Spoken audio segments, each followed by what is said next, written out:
How are you?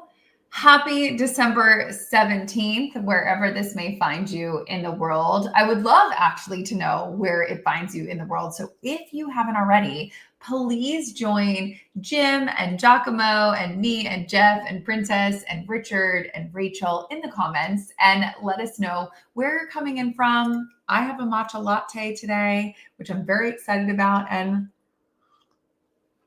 I'd love to know what's in your cup and what you are choosing as your beverage of the day and what is going on in your world, because holy moly, it's December 17th. And I don't know if you're like me, but the year end snuck up on me.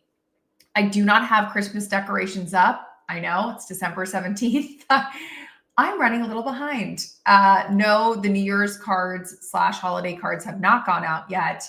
And no, I haven't finished holiday shopping. So I don't know what it is, but the end of the year just sort of came in like a whirlwind. I would love to know if it came in like a whirlwind for you too. It sounds like for Jeff and Giacomo, maybe it did. But hi to Nara from Kenya. It's so good to see you. And Amanda's coming in from Boston, and we have just Minnesota in the house.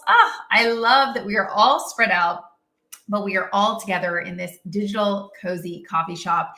If you have joined us on other Wednesdays, then you know the drill. We're going to have a conversation today. We are going to dig into all things New Year's goals, which again, blows my mind that we're even here, but here we are. However, if you are new to these parts, welcome. Usually we have a guest that we talk to and learn from and copy their homework, but today, it's just going to be us hanging out, doing a little introspective work as we end the year. But don't worry, we are here every single Wednesday at 1 p.m. You can always go to getcoffeewithkim.com to see our schedule. This will be our last coffee session together because we have all the holidays bouncing on in. Hanukkah already started. My thoughts go out to Australia and Bondi Beach. It's just been heart-wrenching as more and more details come out about that. So I'm thinking and praying extra hard this week as we celebrate Hanukkah, as Christmas starts next year, or next week, New Year's, the week after that. It's just, I don't know. It's just been coming in like cats and dogs for a lot of us, I feel. So I thought that this session would be good to kind of close us out for the year and have us sort of wrap up and maybe share any last little tidbits or strategies that are helpful for us, because it might be helpful for others too. I will also put in a request in selfishly. Hey to Hoda, hey to Arpit, good to see you guys. I will put in a selfish request at the top of the hour, and maybe you can think about it. If you have a recommendation, you could drop it in right now, but maybe you want to have a think on it.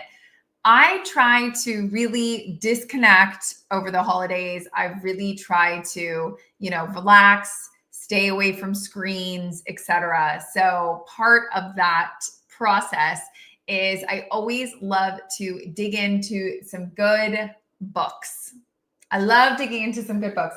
I have the first one that I'm going to be digging into, courtesy actually of Giacomo, who's here with us today, which is Poems and Prayers from Matthew McConaughey. I'm excited to dig into this one. I loved Green Lights. I literally recommend it to people all the time. The audio version, very specifically the audio version, because it feels like Matthew is just in your ear telling you a great story around a campfire. So all that to say, if you have any good books to recommend to me, I don't want anything dense. Don't hit me with a Ray Dalio, something this big that I'm going to have to highlight and really kind of dig into, but it doesn't have to be a totally light read either. Any sort of like self-help or strategies management.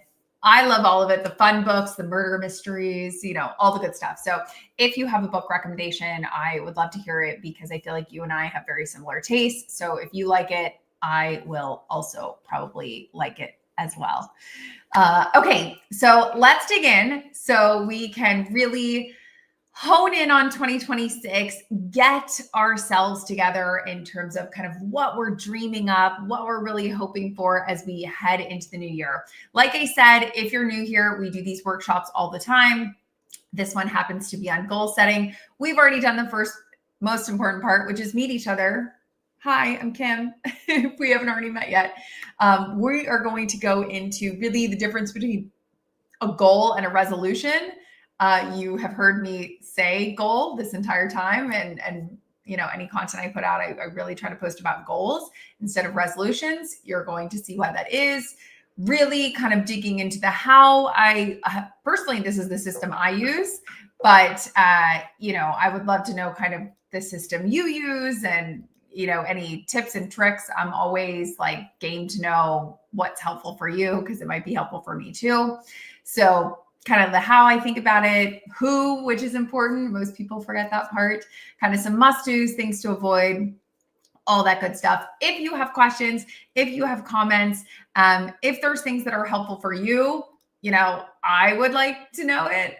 You know, I know we love sharing thoughts and suggestions here. So as you kind of think about these things, I'd love to know for you as well. But just to kind of kick us off, I'm curious whether you set goals or resolutions. So just kind of in your everyday life, when you're talking to people over the next couple of weeks and people are kind of chit-chatting with you saying like, wow, Rachel, like, you know, have any New Year's goals in mind, or have any New Year's resolutions? I'm just curious if you even believe in this, if you even set up things. And if you do you set up goals or do you set up resolutions? Or maybe you're thinking to yourself, Kim, aren't they the same thing? Aren't goals and resolutions the same thing? Which, yes and no. It's a little, we're going to go into kind of my thought process on that. But I always like asking, because I feel like some people are all in. They're kind of like, yes, you know, I'm setting myself up. I got like a notebook. I got my good pen. I've written it out. Or, you know, some people write it out in Notion, like, you know, some big thing at the top of their, you know, 2026 board or whatever. So but then other people are like, no, like I don't bother. Like I set goals throughout the year. I don't necessarily, you know, pick a certain day like the new year to invest in one. So Giacomo's like, I do both. I love Amanda's point. I like to call them desires. So things that we are desiring and bringing in for 2026. Rachel's all about the goals. Hi, Martin. Happy holidays. And we also have people that are like, I'm not maybe great at setting goals. And maybe that's something that I want to possibly think about for today. We got you. No worries. Here is really why I like to designate goals versus resolutions. So resolutions, if you actually like look it up in the dictionary, a resolution is a firm decision to kind of do something or not do something. So I feel like it's very binary. It's very like yes or no. So when I hear New Year's resolutions, they are normally framed as a kind of yes or no, sort of either a yes, I'm going to do this. So I'm adding this in, like, you know, I am going to work out more, or I am going to call more people instead of text them, or I am going to get together in person as opposed to Zoom with my clients. You know, it's framed as a yes, it's framed as a like, I am going to do this. Or it's framed as a no. You know, it's I'm not going to smoke anymore. I'm giving up refined sugar. I'm not going to drink as many alcoholic drinks. I'm going to really limit myself. So it really kind of feels like either I'm adding or limiting. And it's just sort of this decision that's kind of like very black and white. It's yes or no. It doesn't leave a lot of wiggle room for me. Also, by the way, we've got to talk about these books. I know I asked for book recommendations, but as Jeff knows, I am obsessed with A Gentleman in Moscow. Read it, loved it, ate it up, like literally referenced it to so many different people. Also just finished Rules of Civility. Also loved it. And I need to read The Lincoln Highway. So Jeff is one ahead of me, but just so good. I also love that people are like vision boards. So yes, we're going to talk about that as well, because I love me some visual, especially as a visual learner. So that's kind of a resolution. A goal, to look it up in the dictionary again, is the object of ambition or result, sort of like a desired outcome. And that to me doesn't feel as linear, doesn't feel as black and white, like, I'm just going to make a decision to either do it or not do it. A goal is something that we're working towards. How do you eat an elephant? One bite at a time. How do you get to a goal? One step at a time. So it really feels like something we can work towards. So a goal might be, eventually I want to be able to do 10 push-ups. By the way, right now I cannot do 10 full push-ups, not on my knees, nose to the ground, can't happen. Or, I want to make 2 really good friends, or I want to get closer to 2 friends that I'm already friends with. So it's more of something that it's not as, again, going back to the definition of a resolution is a firm decision. Like, I think of Yoda, right? To do or not to do. Like, there is no try. like you're either, I either gave up smoking or I didn't. I either drank less or I didn't. I either worked out 3 times a week or I didn't. And maybe just because I'm busy and some weeks are more busy than other weeks, I just found for me, when I did resolutions, it was very easy for me to feel like a loser. It was very easy for me to have a lot of negative self-talk. It was very easy for me to feel like giving up, because if I, because it was so black and white, if I told myself I was going to go to the gym 3 days a week and then one week I didn't do it because, I got sick or I got the flu or whatever, then it kind of felt like, oh, well, the dream is dead, so to speak, because you slipped up. And I guess I like the permission to slip up. And to me, goals feel more like we're taking baby steps every little bit.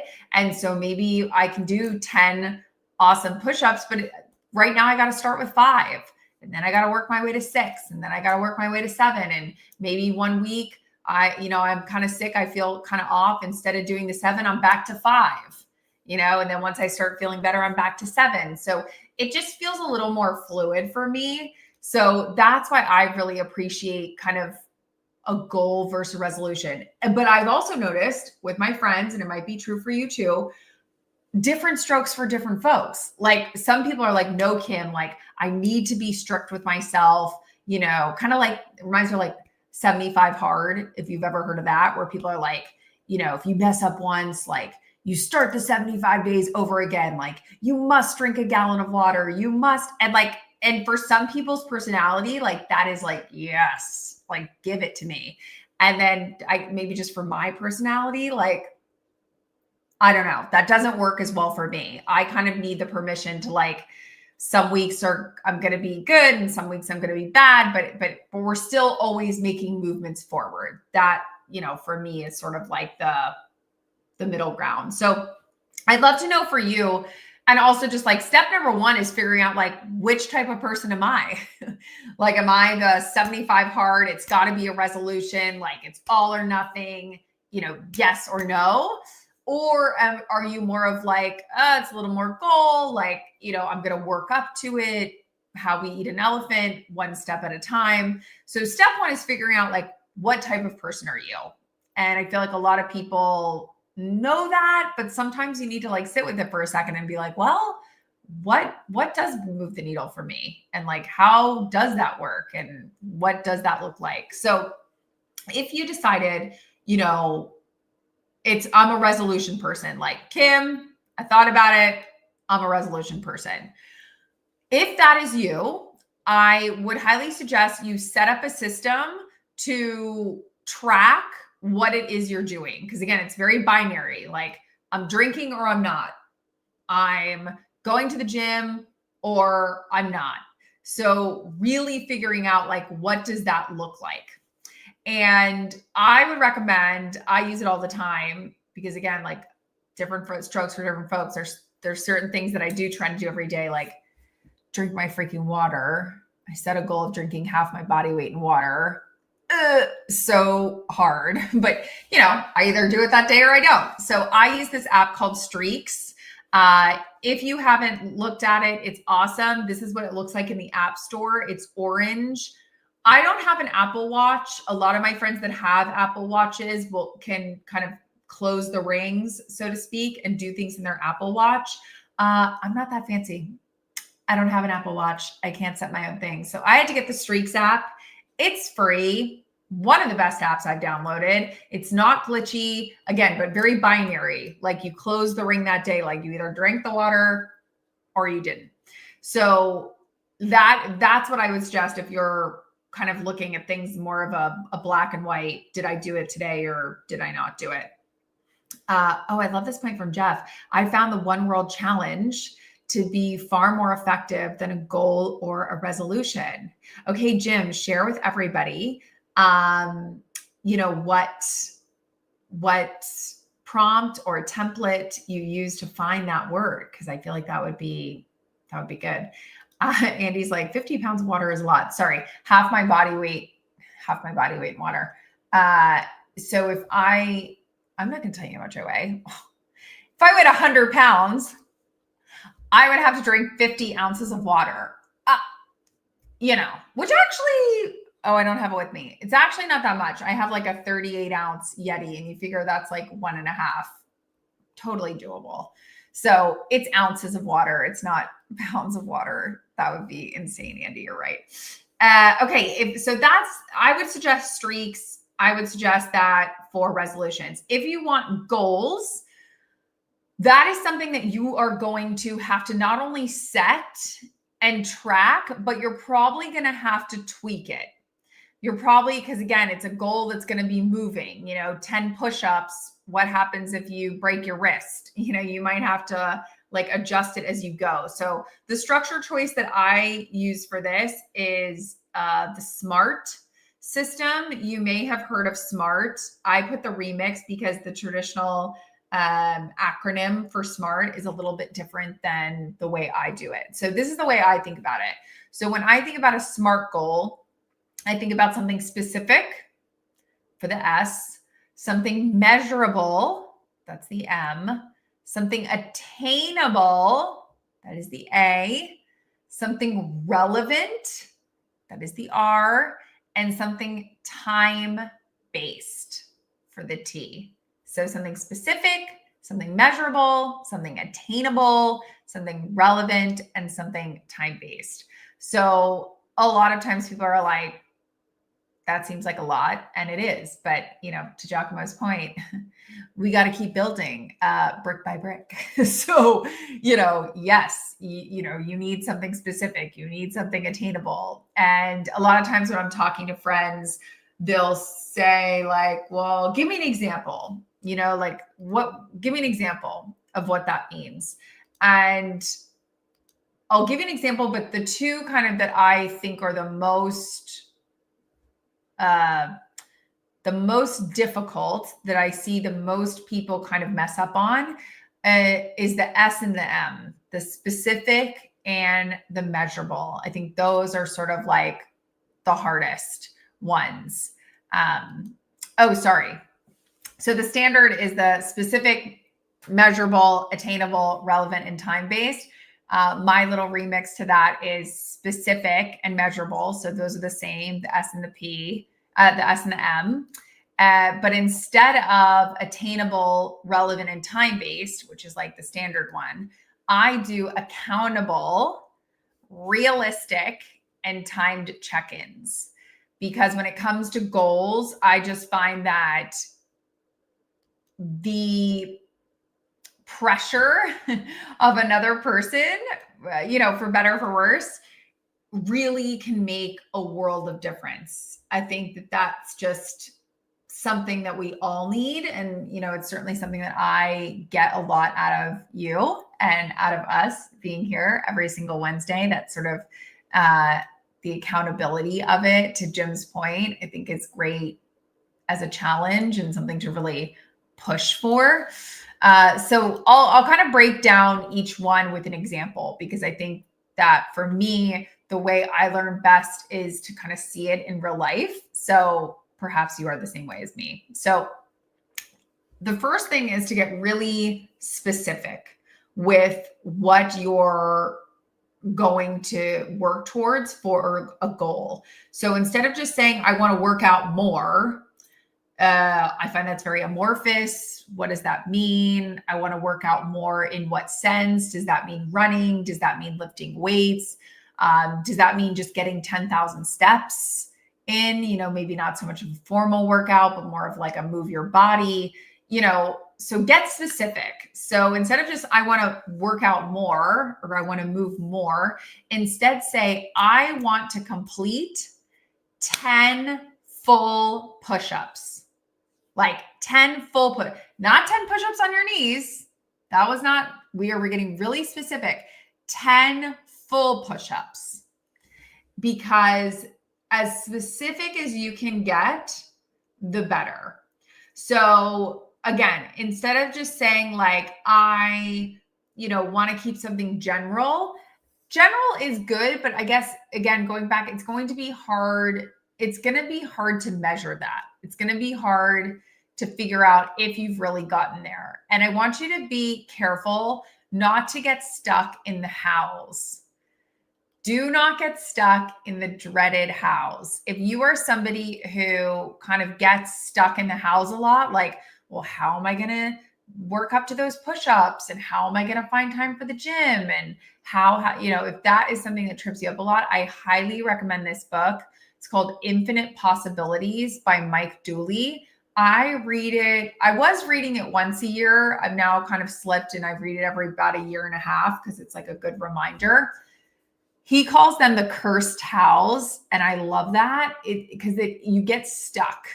You get stuck about like, how am I going to do that? Like, do you think Steve Jobs was sitting around thinking about how? No. He had a goal in his mind and he went out and he built the iPhone. So like, don't get stuck in the hows. They're cursed.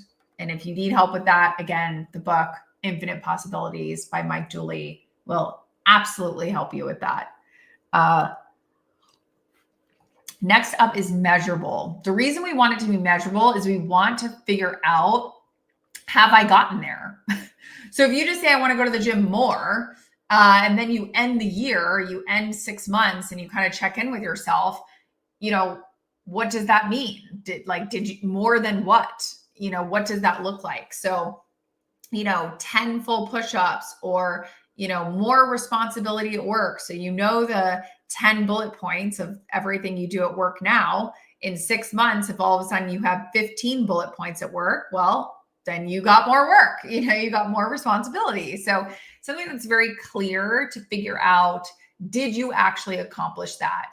If you want to make more money, if you usually get paid X amount per year and you check in 6 months and you're making more than that because of your side hustle or consulting, or you got a promotion or a raise, then it has worked because that is more. So really picking something measurable, I think, is of the utmost important, because you have to be able to answer the question, did I reach my milestone?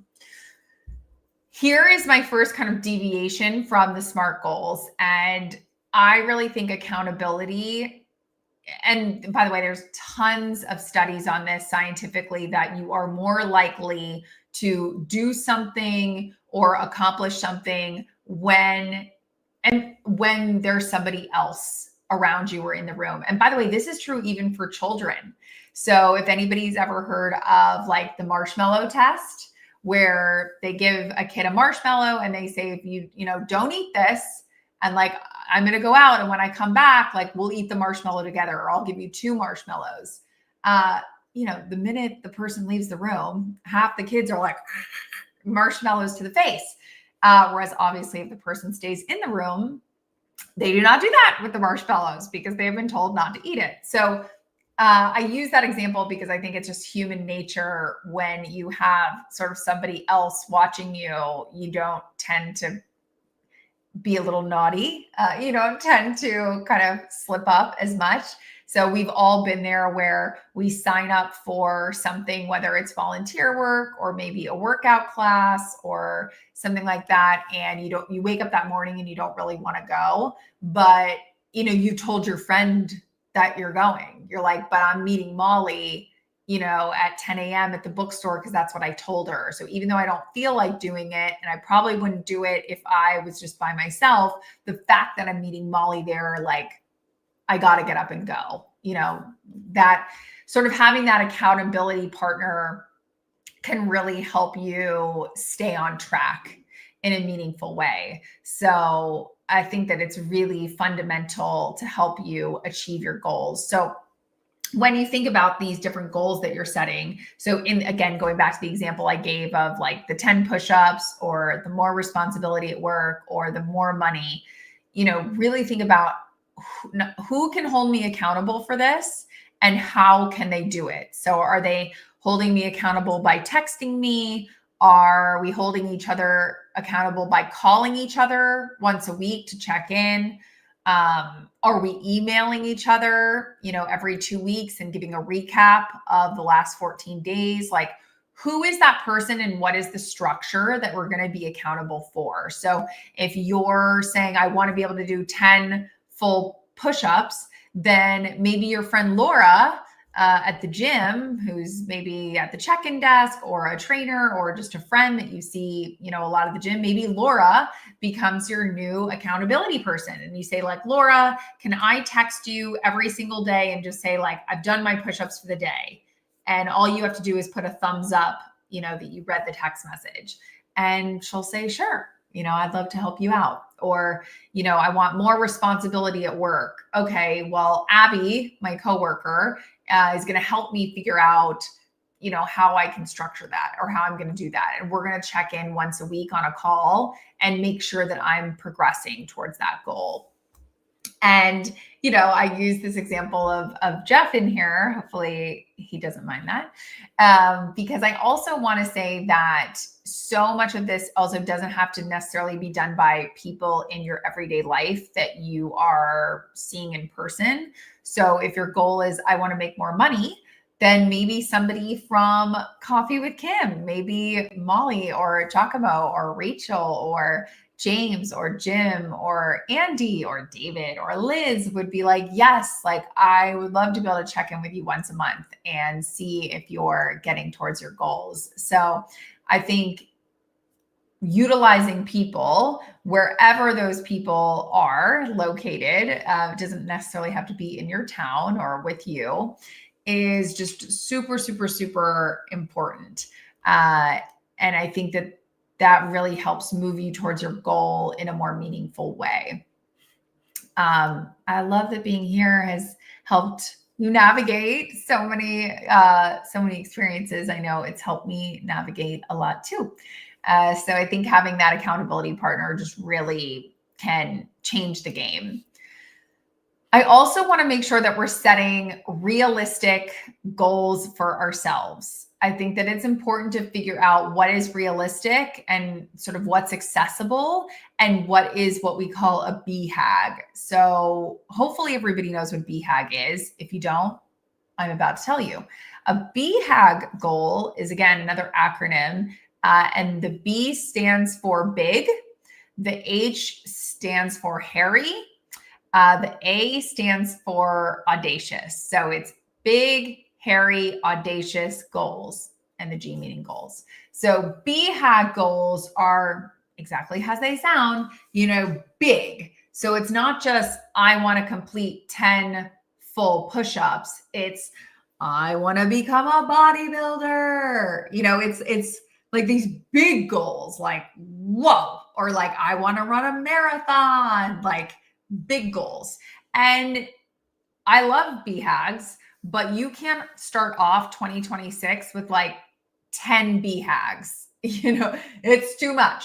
So I normally go by the rule is if you can have one, maybe two BEHAGs in like any given time, because you have to stay focused. You can't be like this one, and I want to be a bodybuilder and I'm going to run a marathon and, I'm going to become like a trained chef. It's too much. It's too much and it's too big. So you can have like one BEHAG, and the rest of your goals need to be a little more realistic, needs to be a little more accessible. So it's not, I'm going to start a second company, or I'm going to start a side hustle, or I'm going to build a second business. It's like, maybe it's just make more money. And maybe you just make more money by doing like 2 hours a month of consulting work, a little side hustle. You know what I mean? Like, it's not like starting a whole second business and starting a whole new LLC. Like, those are great. We love those. But I feel like some people are like filled with those, and then they don't feel as accomplished, because rightfully so. It's very hard to have 10 BHAG goals and hit every single one. It's like too much. I love that Jeff's BHAG goal is Shark Tank. That's such a good BHAG goal. But again, just making sure that your goals are realistic. So really kind of check in with yourself. And when you get done writing those goals, look in and say like, okay, I'm allowed to have one BHAG. That's fine. But like, did I accidentally list like 3 BHAGs? Like, can I really become a trained chef and run a marathon and start a second company? I would say no. Like, I would say we got to pick one of those. We can't do all of them. The rest of our goals need to be a little bit more, it's not going to be a trained chef. It's, I'm going to learn one new dish a month. Maybe it's not a marathon, maybe it's a 5K. And then maybe your one thing is you do start a second business. So just kind of ebb and flow with those goals that you've set out. And then the last thing is the T, which is timed check-ins. So making sure that your accountability partner knows when you're hoping to hit these goals by. So, maybe you want to do 10 complete push-ups by June of 2026, or maybe I want to make more money by Q3 of 2026. And making sure your accountability partner knows those dates, like we're going to check in once a week, or we're going to check in once a month, or we're going to check in once a quarter.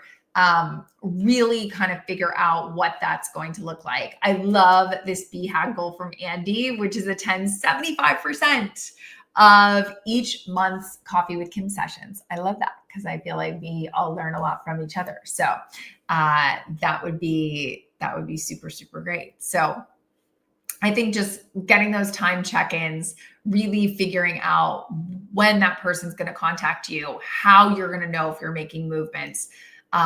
Those are just really, really important. So here's some must-dos that I think, again, whether you're doing goals or resolutions, like today is December 17th, New Year is obviously the 31st. We have like 2 weeks to kind of lock in, actually 2 weeks literally from today to lock in on that. So here are some must-dos. I would pick a day, someday in the next 2 weeks, to kind of brainstorm, because again, you're busy, I'm busy, the holiday shopping and, the travel, and you're hosting, or you're going to somebody's house, or, trust me when I say 2 weeks goes by in a snap, like very, very quickly. We're going to wake up and it's going to be December 31st. So go ahead and pick some time on the calendar. I would pencil in like 2 hours. That's usually what I do for me. But again, choose your own adventure, what works best for you. But pick a day to kind of list out all those goals or resolutions that you kind of have in your mind, like just kind of brain dump them all on paper.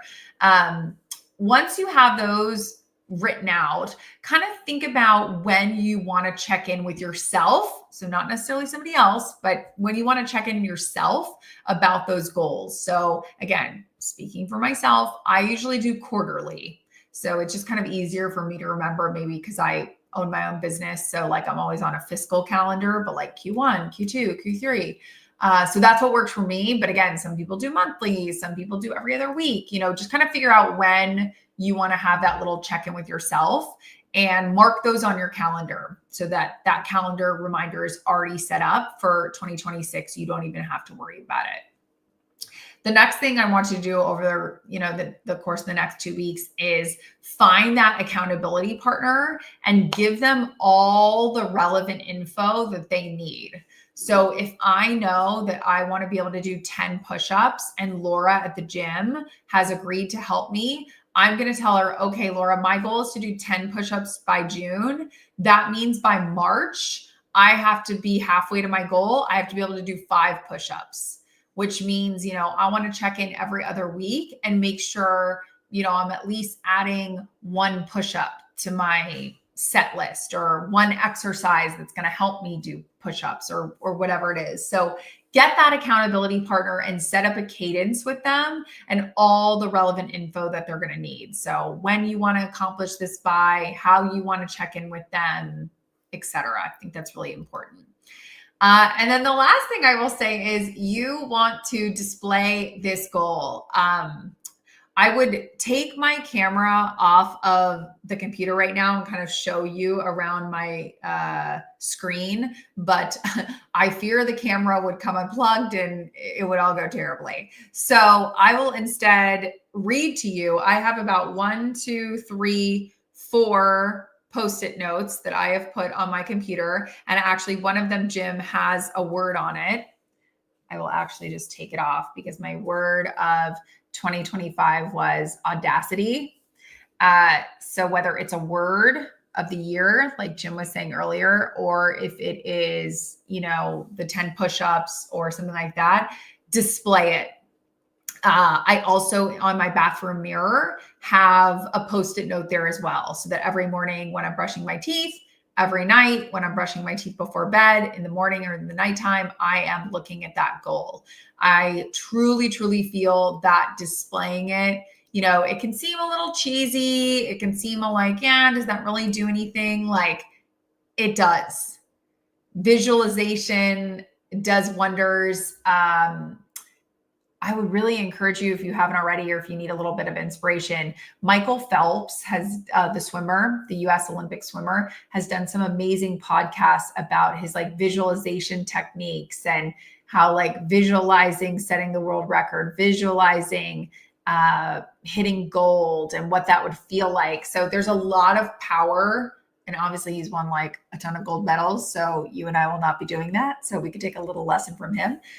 All that to say, I think displaying it and kind of visually seeing it makes a huge difference in kind of what you can accomplish. By the way, if anyone listening would like to help out Mohammed, he's on the quest for an accountability partner. So if anybody else needs an accountability partner, Mohammed is looking for one. I also want to touch on some things to avoid, and only because Molly just said, don't forget to celebrate the wins. These are things that I want to avoid, and it kind of circles back to Molly's point. You really want to avoid negative self-talk. That is who am I to do 10 push-ups? And how could I ever run a marathon? And I suck, and I'm fat, and I can't do it. And just all that negative self-talk is just, go by this rule. If you wouldn't say it to your friend, don't say it to yourself. I'm going to repeat that. If you wouldn't say it to a friend, don't say it to yourself. It's quick, it's easy, it's simple. If you wouldn't say it out loud to another person, you probably shouldn't be saying it to yourself. You also want to avoid, as Molly said earlier, not celebrating the wins. I think a lot of us who are very ambitious and very much want to, squeeze the juice out of life, we tend to hit our goals, I got to 10 push-ups, and we kind of go wee, for 1 second. And then we're like, hey, what if I could do 20 push-ups? We're already on to the next. Okay, I got the 10 push-ups. Maybe I could do 20. I finished a 5K. Maybe I could do a half marathon, or I finished a half marathon. Maybe I could do a full marathon, And so I think it's great to be ambitious. I think it's great to keep setting new goals. I think it's great to accomplish your goals, but to really echo Molly, it's super important that you celebrate a win. And preferably celebrate a win with other people, your accountability partner, your friends, your family. Like, share those goals. Be like, guys, I set a goal to do 10 push-ups. It took me 7.5 months and I got there. And I'm stoked. And I promise you, your friends will also be excited. Your family will also be excited. Not telling others is something that I feel is, again, like a kryptonite. It's an Achilles heel. Like, when you don't tell others what your goals are, it's just a killer. Like, you want to share that. You want to tell people, hey, I'm working towards doing 10 push-ups. Hey, I'm working towards drinking less. I'm working towards eating less sugar. Because again, the more people you tell, the more that friend that you go to have dinner with, instead of saying like, oh, come on, let's just get a bottle of wine. If they know like, oh yeah, you actually are trying to cut back on your drinking, maybe instead they say, why don't we each just get one glass? Let's not get a bottle. They can kind of help you, not in an official capacity, but just if they're more aware of what you're trying to do and accomplish, it's a lot easier. So again, I'll give you an example, a real one out of my life. My husband has tried to really reduce his sugar intake.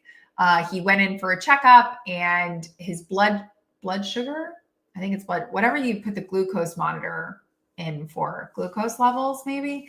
Anyways, they were higher than the doctor wanted to see.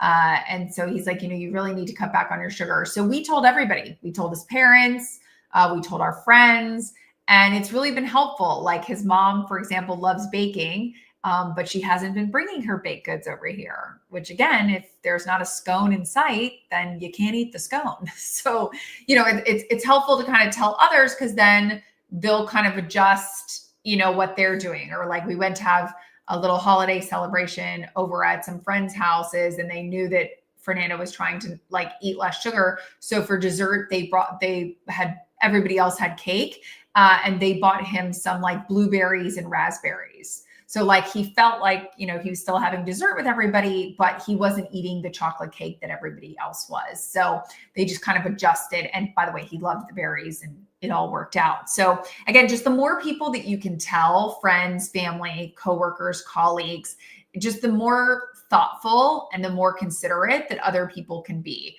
Because if they don't know any better, then they can't help. So I really feel like that's important. I think that that's like really something that you should focus on. And then last but not least, it goes without saying, if you have goals in mind, if you have resolutions in mind, not only do you want to avoid the negative self-talk from yourself, because you're your own worst enemy, but you also want to avoid any negative talk from other people. People that might be bringing you down or telling you can't run that marathon, or you can't start a second business, or you can't, I think I think we're all a little guilty sometimes of having one or two people in our lives that, love us and care for us and want the best for us. But the way that they show their care and love is to worry and to kind of think of like all the things that go wrong. So instead of saying, oh, Hoda set this amazing goal that she is going to start a second company or start a side hustle in 2026, because people around her love her and care about her and want her to do well. They might be thinking, well, don't do so much that you risk your main job, and don't, kind of rain on your parade a little bit.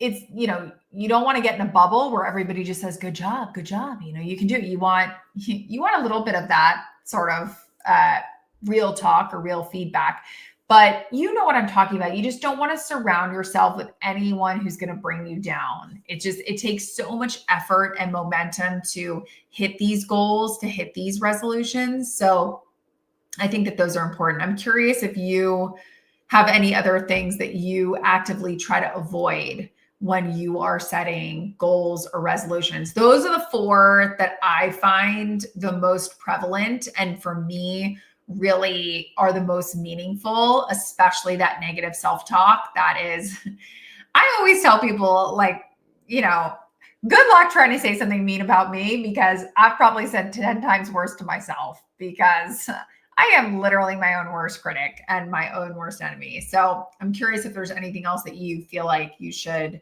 really avoid or stay away from when it comes to goals. I love this one from Amanda. Really avoid playing small too.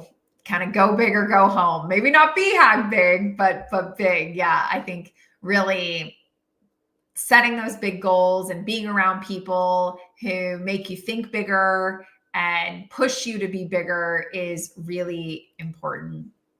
I love Andy. What else should you avoid? Setting too many goals. Would rather nail down 4 goals than set 30 goals and get none of them. So that's so true. Really avoiding social media can also be something that you should absolutely steer clear from. I will make a little confession. We're all friends here. I'll make a little confession. I recently, as in like about a month ago, I muted 2 friends. I know. I love them. They are great friends. I love every single piece of them. I don't know if I jump in a train for them, but I love them. They're my friends. And I just found that their social media posts, it's a me problem. I was comparing myself. I was the little jealousy-filled green giant, on my shoulder. I was really comparing myself to them. I was really comparing my life to theirs, and it was bad. It was leading me down a dark rabbit hole of kind of, again, negative self-talk. They're so much better than you. You suck, etc. So I muted them. Fun fact, guys, that is something that you can do on Instagram. You can do it on Facebook. You can do it on TikTok. You can mute people. It doesn't mean you unfriend them. You are still friends with them. It just means their posts do not show up in your feed. That's all it means. They don't know this either. It's not like they know that they've been muted. Their posts just don't show up in your feed anymore. So I would say if that's something that is helpful for you, like it's helpful for me, that is a gift that I would absolutely give to yourself. I would also say, if we can keep you accountable, we would love to help you do that. I know Mohammed was looking for somebody earlier, but if we can help keep you accountable, I would love for you to go to getcoffeewithkim.com and have a calendar invite for January when we come back on January 7th to dig into this stuff together and to hold each other accountable together, because I think that that's really, really important. Speaking of, I thought it was when I was thinking about like, who are we going to bring on in January and what would like set the tone for the year and, coming out of the holidays and resolutions and goals and whatever. I thought you'd get a little laugh out of this, because I was like, you know what? We are probably going to be really overstimulated. We're probably going to be like really overwhelmed when the year starts. So kicking us off on January, right when we come back, is Heidi Hanna, who's just like incredible. If you don't know about her, definitely check her out. But we are going to be having a whole coffee session about how to manage the feeling of overwhelm. Sometimes you just hit the nail on the head. Sometimes it's too close on the nose. And I was like, you know what? Yeah, we're gonna need that. We're gonna come back and be like, it's the beginning of the year, and like, hopefully we come back refreshed. But I think it'll be a little dose of both. I think we'll come back refreshed, and I also think our inbox will be exploding. I think we'll come back refreshed, and we're going to be like, oh my gosh, let's charge into all these goals and resolutions at 100 miles an hour. So, I think there's going to be a mix of both when we start off January 7th. So you can head over to Get Coffee with Kim and we'll send those calendar invites to you. But again, I will put in one more selfish request, which is book recommendations.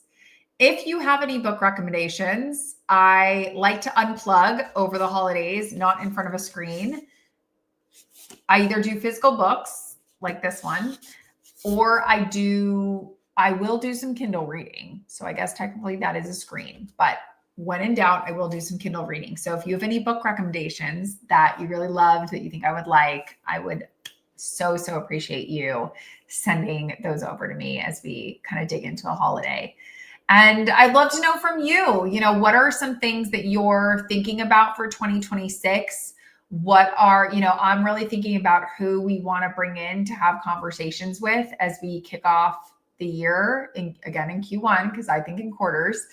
So I'd love to know from you, like, what are some topics that you're really curious about? I know one for me is always kind of AI. I'm always playing with it. I'm always looking at new stuff, but I'd love to know from you, like, is it management stuff? Is it confidence? Is it how to, public speaking? Is it creating content? Is it negotiations? How do I negotiate with my boss for more money? Is it entrepreneurship? Like, I'd love to know from you, what are some conversations, or maybe you can think about your goals and resolutions a little bit and kind of get back to me on what are some topics that you would really like to dig in on. What are some topics that you would geek out at and find really interesting? I know the topics that I geek out on. So that's something that I'm kind of actively focusing on for Q1. Who are we bringing in? Who are we having coffee with? What subjects are we digging into with them? What topics are we really wanting to learn about? So as you kind of think about what your 2026 is going to look like, I'd love to know from you what subjects, what topics, maybe even what experts that you would love to have coffee with here with all of us, because I think that would be so great. Unreasonable Hospitality. I have heard of that book. I haven't read it yet, but that is a good one. I've also heard of The Tell. I have not read that one, but again, I will definitely kind of look it up. I know that was on, like one of the book lists. I can't remember, maybe New York Times or something, or USA Today. I know it hit one of the lists. So Amanda's like, I'm interested in public speaking. It's one of my desires for 2026. Yes. So Amanda, that's super helpful. We will definitely go in with some experts about public speaking. That's a really great one. I love that. So again, I know you're so busy. I want to give you back your 5 minutes of time before the top of the hour hits. Just know I am so grateful that you made time to join us today. I'm so grateful for you as a human, just being here. For everybody who comes every Wednesday, I do not lie when I tell people it is my favorite day of the week. I absolutely love learning from you as much as hopefully we all love learning from each other. So thank you. Thank you for the gift of your time. Thank you for the gift of your energy. Thank you for the gift of your positivity. I truly believe that this is one of the most magical groups that you could ever form, from people all over the world together that meet every single Wednesday at 1 p.m. Eastern. So thank you for making that magic happen. And I am wishing you all of the merry and the happy and the joy this holiday season. Please have a wonderful time with your family and friends, and get some books in, get some R&R in, get some fun in, have some big belly laughs. And most important, I'm going to sound like my mother here, but most importantly, please stay safe. Stay safe. Watch out for each other. Don't shoot off the firework on New Year's in your backyard after 3 beers. It always sounds like a good idea, but it never is. So please be safe. Please watch out for each other. I am sending you, again, just so much love and so much joy this holiday season. I hope you have a wonderful end of 2025, and I look forward to seeing you in 2026. All right. Bye, friend.